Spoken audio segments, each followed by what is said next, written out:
All right, I'm going to go ahead and get us started, and I'm sure we'll have some folks join. So if you haven't logged in yet, you need to go ahead and do that so you can see what we're going to do today. Got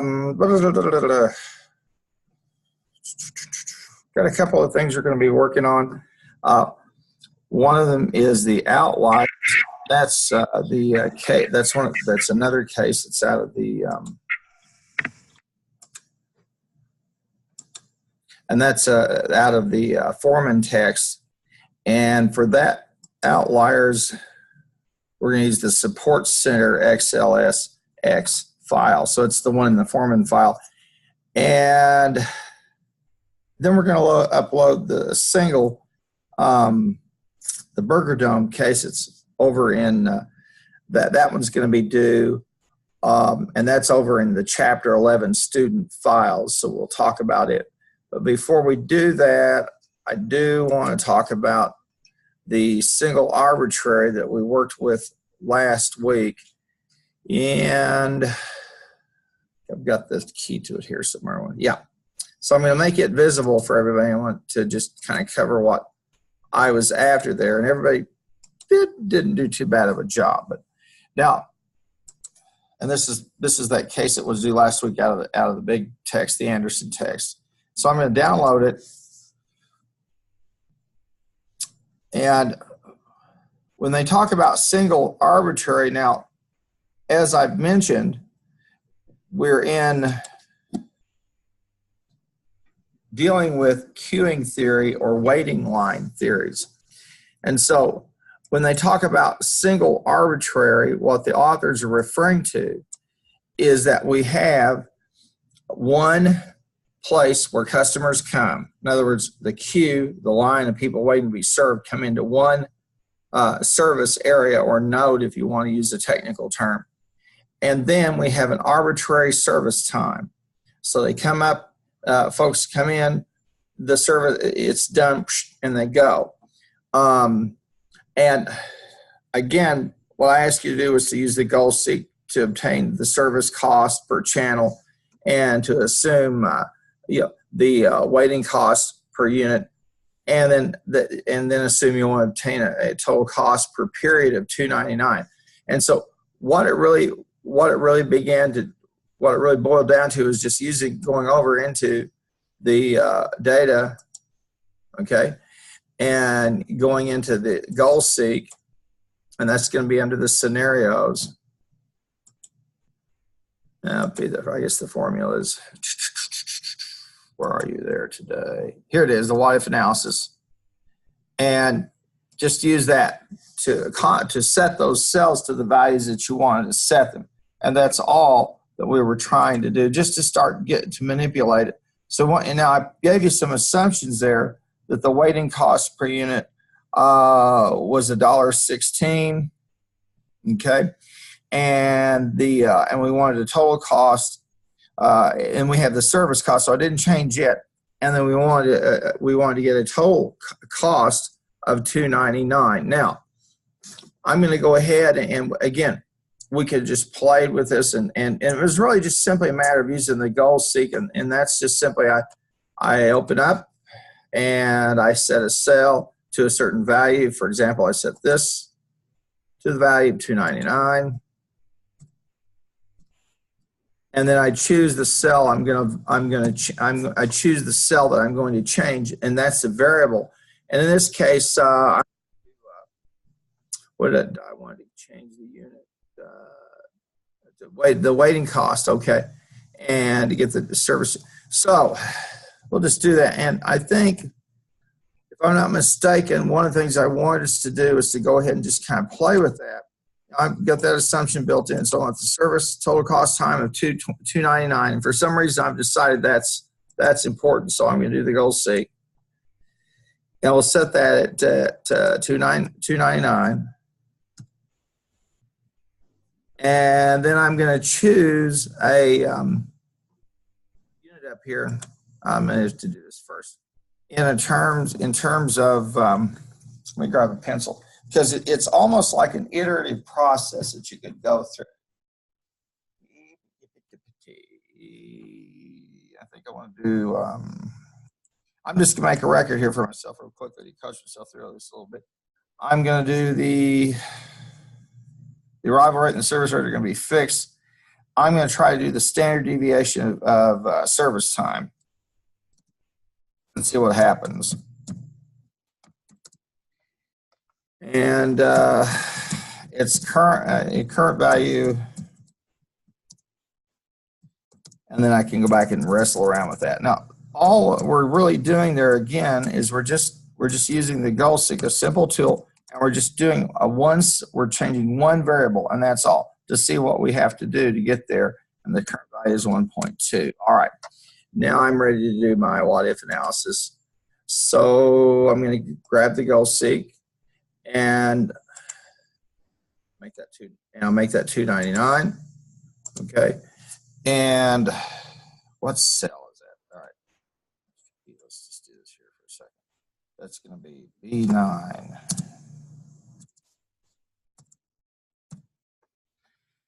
Now we can maybe do this. All right, do the goal seek, and I'm going to set the cell down here to 299, and the value for that cell would be 2.99. And I'm going to change here. What was the cell? B. Okay. I'm going to stagger through this. It's the last thing I'm going to do. I'll just write it here. What I usually do when I do something like this for real is to sit down with a piece of paper and just kind of work through each of the variables. Now, we'll get there. It's always this stodgy a visit. 2.99. And I'm going to change cell B9. Okay. In fact, I'll just go ahead and make that capitalized by changing B9. I'll click OK. And it's going to say it found a solution for me, and the current value of the target value is 299. I found a current value. And so I'm up here and I have this standard deviation of 1.2. Now, I can also, if I want to, just within the sheet, and I'm not even going to look at solver yet, I can go ahead and just simulate a little bit. Now, what I might want to do in terms of the standard deviation of service time, let's talk about that for just a minute. What we're talking about is, okay, folks arrive at the station to be served, or there's a process that comes into a node, something should happen, okay?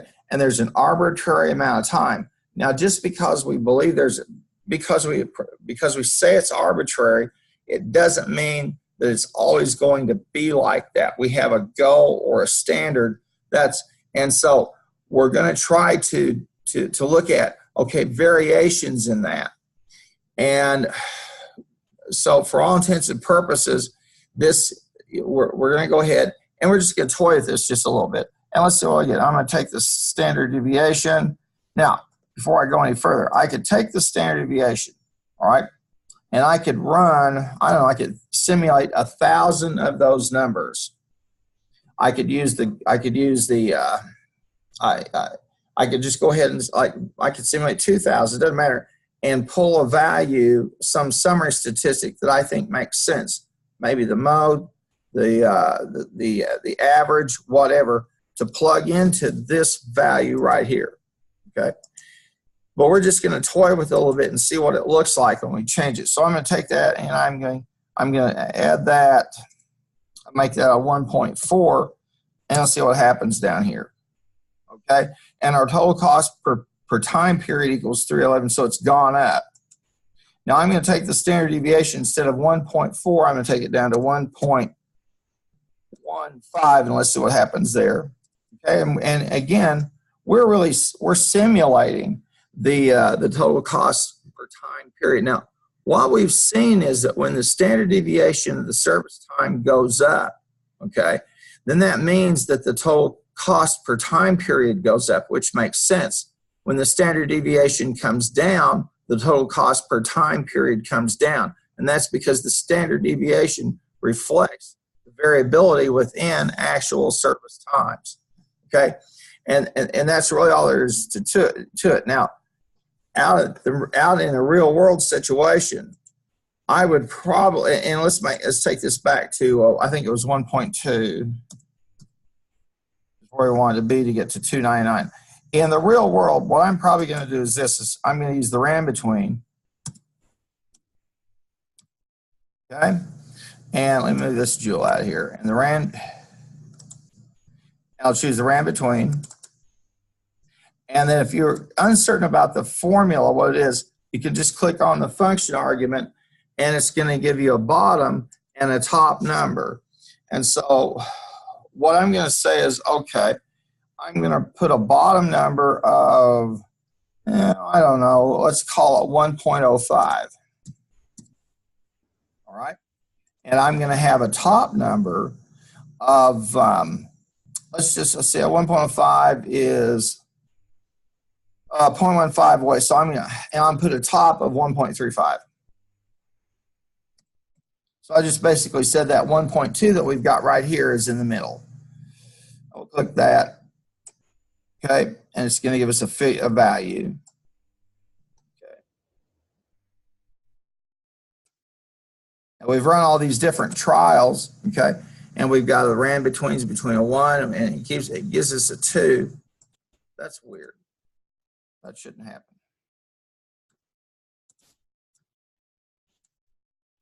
So let's do this function here. Let's just do random.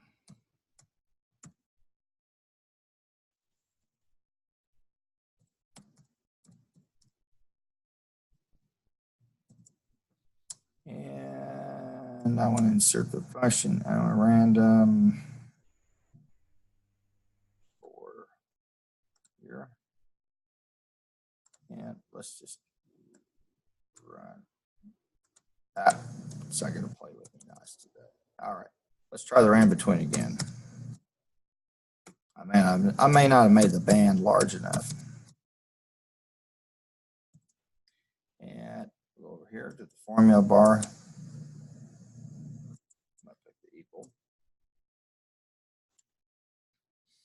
And the small scenario, okay, return. And let's see. Let's put that standard deviation at the bottom of it. Let's make that 0.75. Let's see what happens here. Okay. And then we want to let's put the top at 2.75. And we should get a volatile answer now. Okay. Now, if it's going to give me this, it's going to tell me it's playing naughty with me. Oh, there we go. Okay, now, again, let's go back up here to the original. And we've got a range. We just didn't have enough range here. I apologize. The rand between, we have a bottom of 0.75. So if we say the standard deviation of the service time is 0.75, what that means is we're really, really close to that arbitrary service time that we said should happen. Then we have the 2.75 saying we're way off that, okay? Now, from here, I'm going to be able to choose a value, and I could choose a summary statistic and get that value. Now, every time I click, okay, because these are volatile, they'll change. So if I enter something, I should be able to just go ahead and pop that through. Now, let's see. Let's see what would be a good. On an arrival time, and we're playing with the standard deviation of it. So I'm gonna do this. I'm gonna take the median. Now you say, why would I take the median? I'm gonna take the median for a simple reason. It's the one that is the least. It's the least sensitive to highs and lows because it's the middle value. Now I know I'm going to get a 1. Okay. And I'll get that. I get a 1.5. Yeah. So I could say the standard deviation of service time is 1. I could put in a 1.5, see what that looks like, etc. But again, all I was asking is just play around with the goal seek a little bit and see the dynamics in terms of the number that you've got there, in terms of what you get for the service cost, and that's all. Now, there's a couple of things that I want to mention about this. When they talk about the Poisson arrivals, and that's what the authors are talking about there in single arbitrary, what they're saying is that the arrivals come in like a Poisson distribution, which is kind of like an inverted S, or it tends to have a stair-step quality. And that's one where people come into, this is the simplest example. People come into a restaurant at a breakfast hour, they come into the lunch hour, they come into the dinner hour, and so things ramp up in terms of activity and arrivals and then fall off and then ramp back up. So when we're assuming that the arrivals are going to be like that, that's a little different than if we just said we had an arbitrary arrival time. Now, the arbitrary service times, you're typically not going to get that unless you're talking about something that's fully automated. Now, I would guess that the simplest example of this would be maybe a car wash, because you're going to have people, you're going to have a time of day where people will come in and they'll want to get their car washed. But depending upon the wash they purchase, if it's one of these things you drive into and it washes the car and all this business, that's going to be an arbitrary amount of time. And so if you're trying to build a financial model around this, you'd have to be very, very sensitive to this issue of the service time. Okay, but probably more importantly, the arrivals, because if you have people sitting and waiting to get their car washed, for example, too long, you're going to lose business. And so you want to be able to get them in and get them out in a reasonable time. And I'm certain there are probably industry standards and all types of things that will tell you how long people will be comfortable sitting in a car wash, depending upon the type of wash they purchase. So there are a lot of different uses to this, but the thing to understand is that when we talk about a single channel model, that means we have one group, we have one line of people or things, whatever, coming into a place where I'm going to provide them a product, a service, or both, and that time that it takes to service them is arbitrary. So that's what that case was basically about. Now, I want to go back here, and we'll talk about what we've got going on today. And pop down over here to 1029. Now, today we've got a couple of cases that we're going to work with. One of them is this single, the Burger Dome case, and that's over in Chapter 11 in the student files. And then we've got this outliers case. So I want to spend some time talking about it and taking a look at it. And that's going to be in the Foreman text, and that's this textbook, okay? And then, of course, I have the files for you over here. So I'm going to go into the files. I think I may have them on my desktop, so I'll take a look and see. And let me see. There they are. And so you'll want to download them, excuse me. And you're going to look at chapter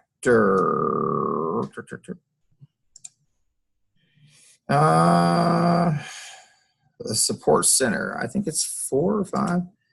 We'll find out here in a minute. Nope. Maybe it's chapter 9. Thank you. All right. And so we've got this support center. Now, let me say something just real quickly. I'm going to copy this and paste it. I want to remind you that this is a young man. He's very bright, etc. And he uses some examples that, although factually they're correct and all that, may not be, all fit for prime time. So one of that duration case, he's trying to be humorous and cute. Take it for what you will. But there are some very valuable insights he's got here, and the support center is one of these. Now, we've kind of changed direction in what we're doing for a simple reason. We decided, okay, we did cluster analysis. We really focused upon it, and we looked at how much things tend to cluster together. In other words, could I identify a market segment or cluster using Euclidean geometry, where I calculated the distances between choices. I created the matrix and all that business, and then I did the silhouette, and I then used 2 cuts. I did 4 cluster cut and then a 5 cluster cut, and we went through using all of those different functions in Excel, and I've got all kinds of notes, and it's very much the same here. In this case, we're trying to find those people or how do we deal with outliers. And so the case there, and let me diminish this down for a moment. We'll back up and we'll go over to the library. And we'll find the chapter. And this is a call center, and he's trying to decide about some employee ratings and other metrics. What are they telling us? Now that's why I talked about the case of Hadlam versus Hadlam. You can read it at your own time. He talks about using tucky fences, which are just basically kind of a tranche or a set of data. So I don't care to, you can read that on your own time. But now he does start to move us into here's some good stuff and you probably covered this, I hope. Standardizing data, measures of central tendency, etc. And he walks through the rest of that. Okay. And so we want to start with this set of employee data. And again, he's going to walk you through step by step using the spreadsheet. All right. And we've got that here. And now I'm going to start us off with this first. And we really start here at the bottom where it says terrible at nothing, bad at everything. Okay. And he walks us through the spreadsheet. Now, I'm going to open the spreadsheet back up for a moment. Let's see what we got going on. And we have a number of metrics. First of all, we have an identifier, and that's the employee ID. And then we have some metrics on these folks. They're in a call-in center. And these range from stuff that are indicative of how busy a person is, how much they do, versus are they a team player, are they punctual, all these kinds of metrics that an employer and say a supervisor in a call center would be looking at, all right? And if you've got the right dimensions here, then you're ready to start the work, and that's another question. So you can see, like, how many times have they been tardy, how many times have they taken the graveyard shift, how many weekends have they worked, how many sick days, the percentage of sick days taken on a Friday, how many times have they requested a shift swap, how many times have they offered them. And so he has these metrics by which he's evaluating his employees. These employees, he's got their ID. And if I'm not mistaken, I think he had 100 or so of them. Could be wrong. I think he tends to like 150. So let me see if we got one. No, we got even more than that. Holy smokes. We got a bunch of employees here. Well, that's okay.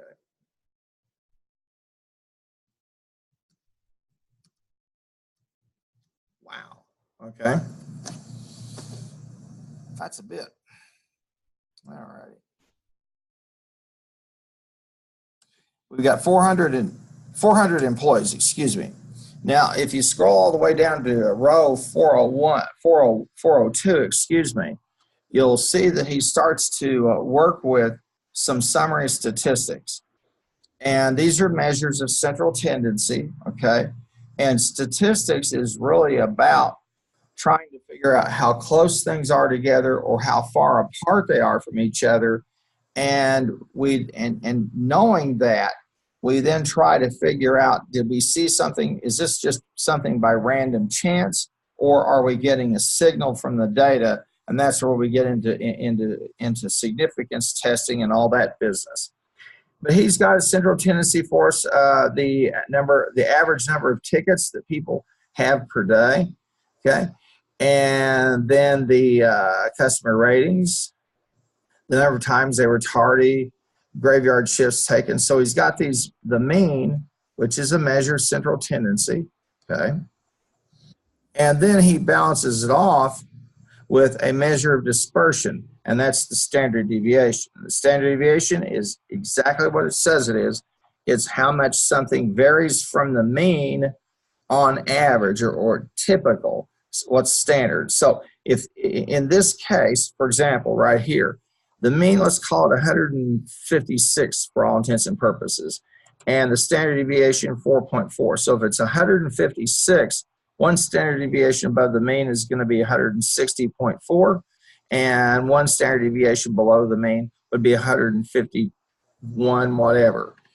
But I know based on probability that on probability theorems, that if this is a normal so-called distribution, okay, or something that mimics or is close to a normal distribution, i.e. the so-called bell curve, I can trust that between one standard deviation above the mean and below one standard deviation above the mean, I'm looking at about 68% of all observations. And then up to 2 sigma 2, it's another 14. Minus 2 sigma, it's another 14. So you account for 96% of all observations. And then on the 2 end tails, you get into the 100%. It's 98%. And then you start talking sigma 3, 4 out there. That's where you pick up the remainder. So we've got a measure of central tendency, and then we look at how much, and then we've got a measure of dispersion. And we can also do some things like calculate the standard error and all that, but we're going to just kind of keep it simple for all intents and purposes. So we have these data. Now what we're looking for, okay, are people who are outliers. Now, for example, all right, if someone has 150, if the average number of tickets per day, okay, is 156, and someone is doing, the standard deviation is 4, we'll just make this simple, 156 was 4, so it was 160. If somebody's doing 170 tickets a day, then they're an outlier, okay? To the right-hand side of the curve. This could be good, this could be bad, and you don't know. Most call centers now have software that guides the calls, so if someone's busy, it takes you to another person. Or if it wants, it just simply puts you on the Muzak cycle till someone comes busy and someone comes free, as a way to try to create some kind of equity. So a person doesn't go, well, you know, I spend a lot of time with the customers working with them, and I make sure they get quality time, blah, blah, blah, okay? And that, you know, and just on the opposite end, if you've got somebody that's doing 148 tickets a day, you're going to look at them. So we're looking at these folks who are outliers, and we're going to try to determine if we can identify them. What does that tell us about them? So I'll pop back up here to the text for a moment. Now, let me say this. I do a lot of shortcuts, etc. I pull the files out there for you to see. If you want to try to replicate what he does, feel free to do that. Would it do you a lot of good? Well, it might improve your spreadsheeting skills, but more importantly, that you understand how the tools that he used to get us there. You say, what are you talking about? Well, I'll go back here, and here's some narrative on Support Center Part 1, Support Center Part 2, and then I show you how to get a p-value from a z-score. In other words, calculating a z-score and what's the probability that I would get that, because we're always working with probabilities. And when we worked with naive Bayes, we assumed that values that we said that it could be a tweet, it could not be a tweet. So we just naively said it's 50-50. Here we're operating from the basis that the data fit they're standardized or parametric data. They fit the parameters of a so-called normal curve. So we know that curve has percentages distributed to it, okay, on the right-hand and the left-hand side. And so I take a z-score, and I would say, what's the probability that I would get this z-score? So I've got a tool there for you to look at that. I have a couple of other things that I think you would want to see. One of them, and this is a resource that talks about the return on investment on analytics, okay? And the first, well, I think that you can look at the world, you can look at the sports world, and you can see how prevalent it's become. And the Boston Red Sox, they won the World Series last night. They hired a guy by the name of Theo Epstein, who is nothing short of he's a genius. And he kind of studied the guy that was out of Oakland that did Moneyball, Billy Beane. And what he said was, you build your roster and you build players around situations. And so you play the numbers. Now, a lot of people also say, well, you got to do the eye test and figure that out too. All right. And managers, probably what drives them the craziest baseball managers to be, how long do I leave a starting pitcher out there? Or how long do I leave a reliever? Because if you leave them too long, there are consequences. If you pull them too short, there are consequences. So they have all these batteries of data about about whoever's pitching for them or a reliever, whatever, and they have scads of that information, but they also have to rely on their own sense, the so-called eyeball test. Okay, so the ROI on analytics, we're starting to see some information. This author talks about the kind of return on investment that we're getting from them. Now, I have a couple of other things for you to take a look at, and these kind of tie into the case in terms of customer satisfaction and waiting time. Okay, and we know that everybody wants everything now. Okay, that's a pretty simple deal, and for all intents and purposes, the faster you can deliver to the customer, what we're finding is the more satisfied they are, and people live in a world of instant gratification, and that's how they are. And I have a resource there for you about how long they'll wait for service. All right, so some things there that tie into what we're doing this week, and we can take a look at them. All right, and I probably will spend most of Wednesday looking at this Burger Dome case. Well, let's go back and take a look here at the text. And he talks about, he's got the performance data. Now, before I go any further, we have to ask ourselves, are these valid data? Okay. They may be reliable data, or we may have collected them properly, and we might get pretty much the same set of data if we follow these people over a year or whatever. But are they valid? Do they make sense? And some of these, and he talks about this in the narrative, deal with, I guess, a productivity index like the average tickets. Some of them are qualitative in terms of, say, like the customer rating. And then you get into some areas like the tardies, the graveyard shifts. The tardies is entirely on that employee. Are they there on time? Sick days. So I guess if one wanted to really set this up nicely, you could go ahead and you could kind of group these in terms of the type of measure there are, because there are some types of measures that are implied here. But no need to quibble about that. So the next thing he talks about measures of centrality and score and scale, and talked about that. The mean, the median, the mid-hinge, the tri-mean. There are all kinds of means out there, and what's always been one of my favorite things is in BISS 1123, I always ask students to find my favorite function, and I'm always amazed at the stuff they come up in. It's so simple, it slap you in the face. Then the interquartile range, okay, and as he tells us, just the 75th percentile minus the 25th. So we're always looking inside, slicing and dicing stuff between the median, pardon me, the mean and upwards or downwards. And that, you know, what else can I say? And that's why we had you take stats, so this wouldn't sound like gibberish to you.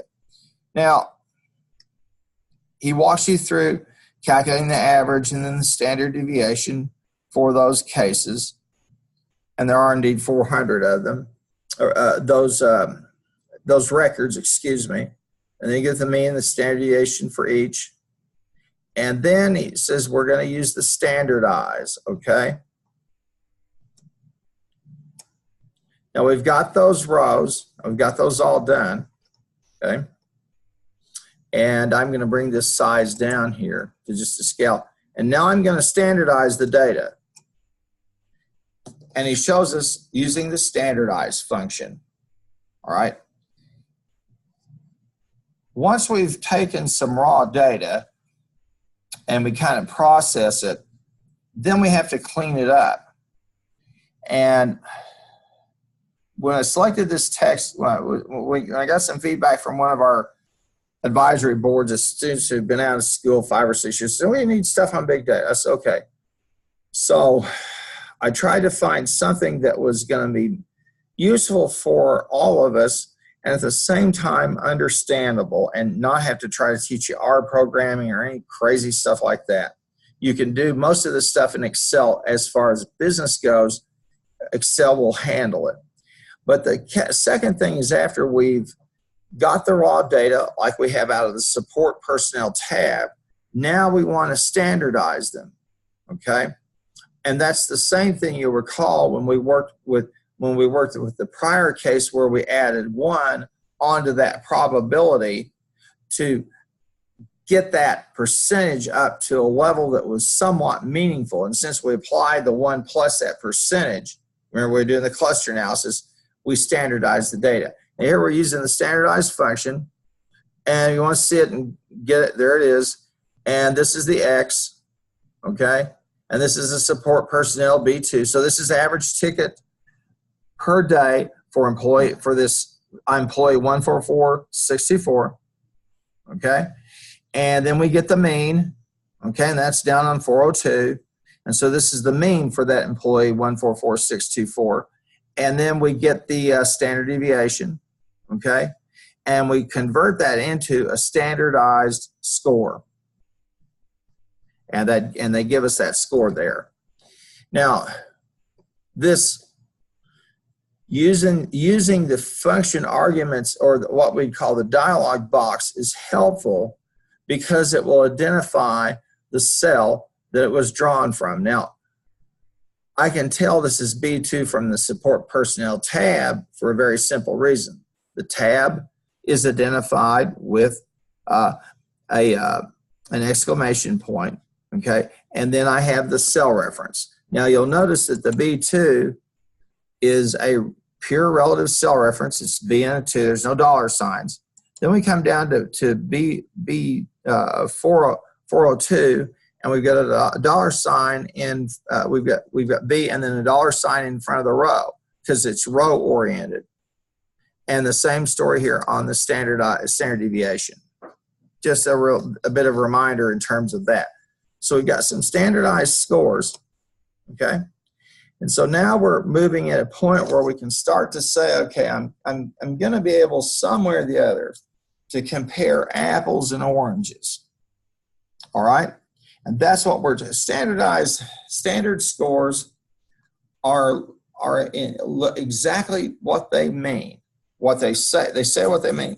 I'm going to standardize these scores. I'm going to wash the data such that I have them in a way. I have them expressed in a way. I haven't changed the data. I've just reformatted them. I've applied a standard to them so I can compare. And folks out there that work in big data, they call this scrubbing the data cleaning, data wrangling, or whatever terms you'll hear them use. And that's really all they're doing. And typically they'll use the formula for this. Now, I've taken a couple of courses on R programming, and I can tell you to do the standardized function in R is a nightmare. It's open source code, which means it's getting diddled around every day. And there's always somebody finding a better way to do it. And my thinking is, if Microsoft has spent hundreds of millions of dollars employing statisticians and folks to develop this simple tool where I just click standardize, I'd be an idiot not to use it.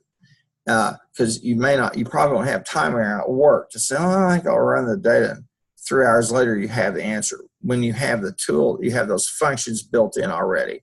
So, and plus, help, support on them, etc. So we standardize the data there, and that's what we've done. So we've gotten a standard score for each of these. Now we're going to go all the way down here at the bottom. Okay. And you'll see some, and if you're looking at the tabs to the right, I'll stop here for a moment, and you see distance, rank, K-distance, reach distance, and the LOF. You say, oh, we're still kind of playing with distance here, aren't we? Yes. This time we're looking to see how far something is away from everybody as opposed to how close things are, i.e. the cluster analysis. So we're taking a different tag. So we'll scroll on down here and let's see if we've done any more summary work or anything like this. And we just computed the standardized scores for each of them. And that's all that we've done. It's not that hard in terms of, well, you saw as I just did this, the drag and drop up and down. And all I'm doing is once I've got the formula and once I've got the formula there, okay, once I choose the standardized, and then I use the right cell referencing, the correct cell referencing to get what I want. This time I'm looking at rows out of a tab. I'm good. I'm go. And I just bring it on down there. Okay. Now, I want to go back up to the textbook for just a minute. And he gives us some information about the standardizing, okay? And he talks about just basically some of the mechanics of creating that tab. And he'll slip in every now and then what they're supposed to mean. Now, once he's done this, all right, he says, okay, we've taken the raw data, we've computed the mean for each of these measures by employee. We've computed the standard deviation per employee. And then I've standardized the data. Now that I've standardized the data, it's fair game for me to try to put them into some type of viz or visual expression. And so he walks us through that process, okay? And he builds a matrix. So let's walk over here and we'll go back up to the distances and you'll see that he builds a matrix, okay? Now, if you looked at this matrix as it runs diagonally, okay, you're going to see that every time somebody's compared to themselves, the distance is 0. So that's how you know if it's correct. But what he's doing is he's again using that distances equation, and he's using the offset function, and we talked about that earlier, where we're basically saying, okay, I'm gonna choose a hinge, if you will, and I'm gonna say, okay, I'm gonna go a certain distance to, a certain number of columns and or a certain number of rows in terms of my analysis. And we can just click on this, and it uses that very complicated formula. And I've got scads and notes over there to walk you through that. But what we're looking at is the distances of one employee versus another. Now, obviously, we're going to get and we have the employee ID over there. And obviously, when we compare this person versus themselves, there's no difference. But now we start to compare this 144624 versus these other employees, or you could say I'm going to take 16442 and come diagonally. Okay, so horizontally. So I have a matrix that's built here that I can do a horizontal or a vertical comparison. Okay, and this mimics some of the things that we see out in nature. There's always Yeah, we always try to find something in management science or data science to pull from the natural world that seems to work or seems to make some sense.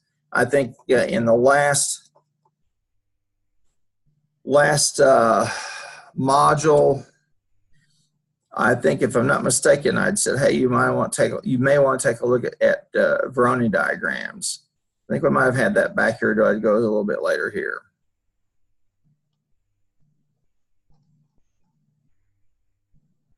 Okay. Now, it's still a little bit later. Well, nonetheless, I mean, it's the matrix is intended. What would be a good explanation? If you took the ISS 1123 with me, you will remember a case where we did a capital budgeting exercise, and then we built a data table, and we did a 2 variable sensitivity table. And you remember we had interest rates running across the top, and I think it was annual return on the horizontal side, running vertically, and we found a profitability index using a net present value, and then we put a little bit of used a choropleth on it. That is, we used conditional formatting, and we got this nice, beautiful little thing that showed us, the higher the interest rate of the capital hurdle, and the lower the annual net cash flows, the worse off we were, etc. This somewhat mimics this, but the matrix is there because it's going to allow us to do some ranking. Now, the text, and I want to go back up here for just a minute. He doesn't go through a whole lot. Now, he provides you an excellent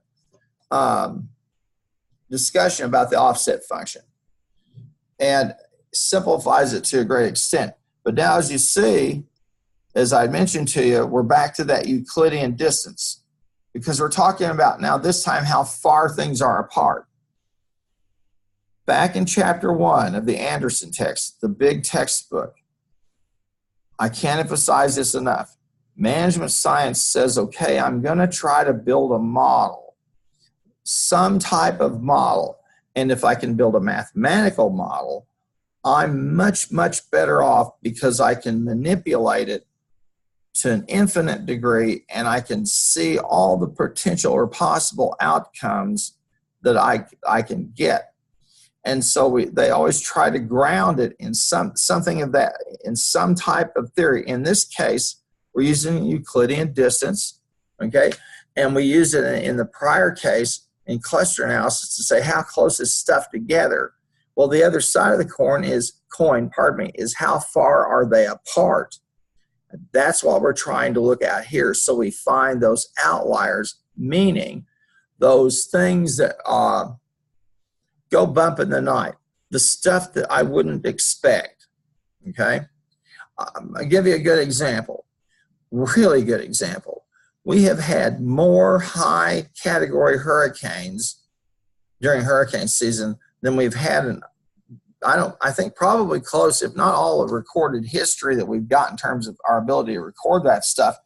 We're awfully close. We've had some of the craziest weather across the world that we've ever had. There's something happening there. There's something that's driving that. Now, is that anomalous, or is it the sign of something going on? Is it something in nature? Is it human beings' nature? Who knows? I know this. People talk about global warming now, but when I was your age, folks were talking about global cooling. So it kind of makes you go, huh. The truth of the matter is, only the good Lord has lived long enough to know what all's going on with our weather patterns, because he's been around forever. We're not even a blip on the screen of time in the amount of time that we've been here. And that doesn't diminish the fact that we're his creation and all those things the Bible says are true. But what it tells us is we just don't have enough time to really make it, to make sense of the numbers that we're seeing. And I'd say probably what would be a more meaningful and easily grasped concept would be all these wild fluctuations in the Dow. Now, one of the things that I think some of our financial announcers and most of our news announcers are numerically challenged. When someone says the Dow has slipped 4% today, take a calculator and take 25,000 times 0.04, okay? Now, if you do that and you look at the number, I can tell you that when we had the Great Depression, we had the losses of the Dow in the hundreds and it nearly wiped out our economy. But today with a Dow of 25,000, a 300-point loss, you got to put it in relative terms. And a lot of those folks, unfortunately, never had any business history. They don't know much about business. They don't know much about probably much of anything. And so they get all alarmed. They also need to understand something. They're selling a product, be it CNBC, MSNBC, or whoever they are, or Fox or whoever. They're selling a product. So if they can get you all lathered up about the market falling or the market going up, they're going to do it. And people who trade on the street are what was, I think Lord Keynes said, they're driven by animal spirits, meaning they're about half crazy. And investor sentiment is one of those interesting terms you'll hear people use. And people are, I don't know, Trump sneezes and the Dow goes up 800. Trump coughs, the Dow goes down 900. Yeah, and then they'll try to weave in the meanings. Now, the reporting's gotten better, but when you start talking about those outliers, and the thing that's really interesting is when I was your age, people said there'll never be a Dow that hits 10,000. Well, we've played at 30,000 because we've already been to 27,000 and we're at 25,000. It just keeps going up and up and up. Okay, well, it's 11:52. Thank you for the additional time. Now we're going to stop here and we'll go on and take some more. We'll take a look at more of that employee distance matrix, and we'll also look at that case out of Anderson, the single burger dome, and that'll do it. Thank you, folks. Appreciate it. Anybody have a question before I sign off? Anybody here? No? Good. All right.